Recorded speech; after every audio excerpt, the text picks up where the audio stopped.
All right, well, good morning, everybody. It's my pleasure to welcome you to the Adjunct faculty orientation. And for those of you who are new to Kean, I know some are coming back, some of you are graduates of the university. But for those of you who are new to Kean, I want to thank you in advance for teaching our students, because many of you bring valuable professional experience. You're practicing in the fields, you're practicing teachers, lawyers, professionals, etc. And you give our students important insights in terms of what it's like to be a professional, and also give them ideas for future careers for our students. So thank you for that. So I'd like to begin with a simple question, which is, what do you think the best college teachers do? I want, as you're watching this, if you're at home, to think about this during your life as a student, going all the way back from kindergarten to when you graduated college or graduate school. Think about a particularly good teacher who inspired you to learn more about the field that you're now practicing and are an expert in. And what do you think the qualities of that professor or teacher was? So if I could, I'll ask one of the people in the audience if he could think about an example of someone that inspired him and what were the qualities that made that person a particularly great teacher or professor. So, please. When I think about the person, the faculty member who inspired me the most, I would think about somebody in my graduate program. And I think the main quality that she showed was that she cared. Mm-hmm. She cared about her field. She cared about her students, what the students thought. She cared enough to prepare, to be organized.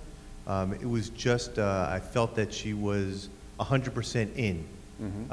And it was all wrapped around this notion of caring. Mm-hmm. So I would say that, for me, was really a great quality. Okay, very good. And do you feel that that inspired you to learn more about your field? Oh, absolutely. I sensed her passion. I knew that she was really an expert, mm-hmm. and I wanted to have that same passion, and I wanted to be that expert.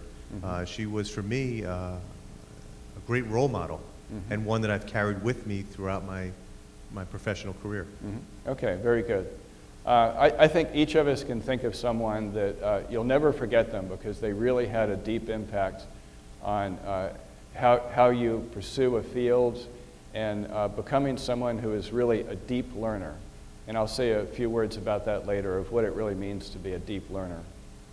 So this question of what the best college teachers do was, in fact, the title of one of my favorite books in this field, and I highly recommend it, written by the author Ken Bain, who had served as provost at University of District of Columbia. He was also a professor and administrator at a number of great institutions, including Vanderbilt University, New York University, Montclair State University. So he's had a vast array of experience. He's a professor of history. And he was fascinated about this question of what is it that makes a great teacher or university professor. And so he embarked upon a research program that encompassed 15 years. And he went around campuses throughout the nation, a total of more than 200 campuses, and ultimately identified about 60 professors who he was hearing from the university community and students that this is someone who is a superstar in the classroom. And I want you to think about this, because that's what I want you to become. And it is a lifelong process. You never quite get there, but it's something that you can aspire to. This was published by Harvard University Press in 2004. And the process of research that he undertook was, first of all, to identify those great teachers, but then to sit down, interview them. He attended their classes. In some cases, he played the role of a student and actually did the exercises along with the class to really gain deep insight into what was happening in the classroom. And I want to share with you briefly, because this is in the webinar format, so I don't have a lot of time, but just to share with you the key highlights of his research across these 15 years. And this research is ongoing, by the way. So some of these key qualities Number one, which is something that's been alluded to indirectly, is that those professors have faith in their students' ability to learn and grow. So that means that when a student is admitted into Kean University, the fact that they have been admitted tells you that they are putting their trust in you as their instructor, that you're going to give them a great learning experience and inspire them about the subjects. In turn, because of that trust, each of you needs to have faith in your students that they do have the ability to learn and grow, and you're going to do everything you can to ensure that that happens. The next thing is, across the board, every one of these individuals were role models in their field. And by role model, that's, you can think of that as they were professionals, they were always punctual, they always presented themselves professionally, they were articulate, they were passionate about their fields. And because they had high standing in their field, they inspired their students to become something better and to emulate those role models. And to that point, they were always current in their fields. We all know that no matter what your discipline, your field is constantly changing. And whether you have a PhD or 2 PhDs, it doesn't matter. You have to be a lifelong learner to be current in your fields and to become a role model in your field. And as has already been mentioned, they're passionate about their subjects. It's something that they love to do. It's not work. That they truly love the subject and they want to share that passion with their students. They treat their students as professionals, and this is very important. I'll say a little bit more about this later, but there's always an element of respect in treating the student as professional. And to that point, and this is profound in terms of the research and the theoretical literature, is that they treat their students as if they were already in the profession as they're learning the profession. And all of the great teachers in Ken Bain's book have shown time and time again that students are able to do the profession per se before they actually learn the profession, meaning that if they're learning science, that they can do scientific exercises even though they're not a full-blown credentialed scientist. And that applies to all disciplines, of course. And this is something that Ken Bain identified that's relatively rare in higher education, is that the great teachers always gave their students multiple opportunities for feedback. It wasn't just do an assignment, hand it in, I'll grade it and give it back to you. It was, I'll ask a question, you think about the question, you give me your thoughts about it, I'll give you some feedback, you go back and revise it, and so on. This is important for writing, it's important for speaking. And in line with this, those great teachers respect every student. And of course, in turn, the students should respect you as an instructor for being a professional and a role model.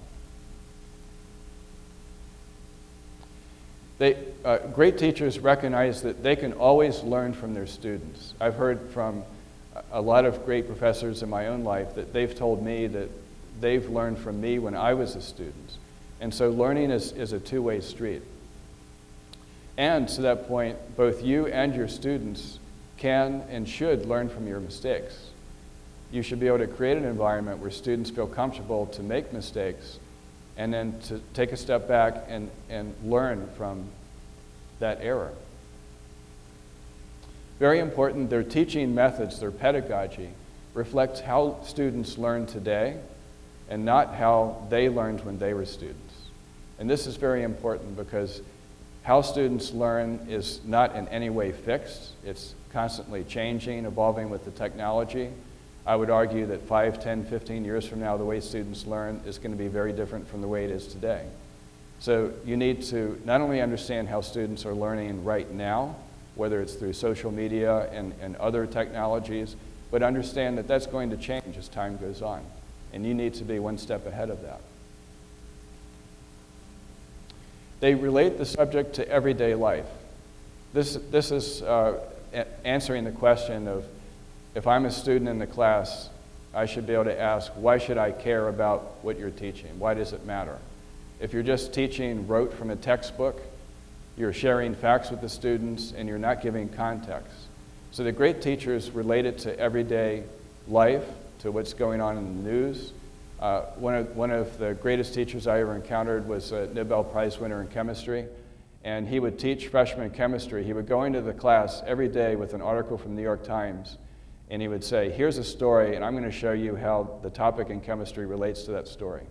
It's a way to draw in the students. Great teachers relate the course to the broader curriculum. When you're teaching a course, it's not in a vacuum. It's part of an overall 4 years or longer curriculum. And you need to think about the context. What did they learn before they got into your course? What did they learn from other departments and schools within the university? And so to that end, it's important for you to discuss with other faculty and other disciplines and who are teaching courses that are directly related to yours, what they had offered the students, and to keep that in mind as you're teaching your course. Great teachers ask fascinating questions that always challenge the students to rethink some of their fundamental paradigms. This is based on research that shows that really all students and everyone in this room, when you go into a learning environment, you have certain fixed ideas, certain paradigms that are in your mind. And some of those paradigms and models are not correct. Maybe they're based on a misunderstanding. So great teachers know how to ask great questions. There's something called expectation failure they discovered with these great teachers, that they will actually draw out of the students examples of models that they know are incorrect or inconsistent with the theory, and then essentially make them fail on the spot so that they can challenge that paradigm. And to do it in a way that's comfortable, that they don't feel ill at ease to have that paradigm challenged. They frequently ask students for feedback, which is why I wanted to start with a question in this webinar. And that way the instructor can adjust the methods and the content to where the students are. If they're not listening, if they're not engaged, he or she needs to figure out how to engage them. It's the instructor's responsibility.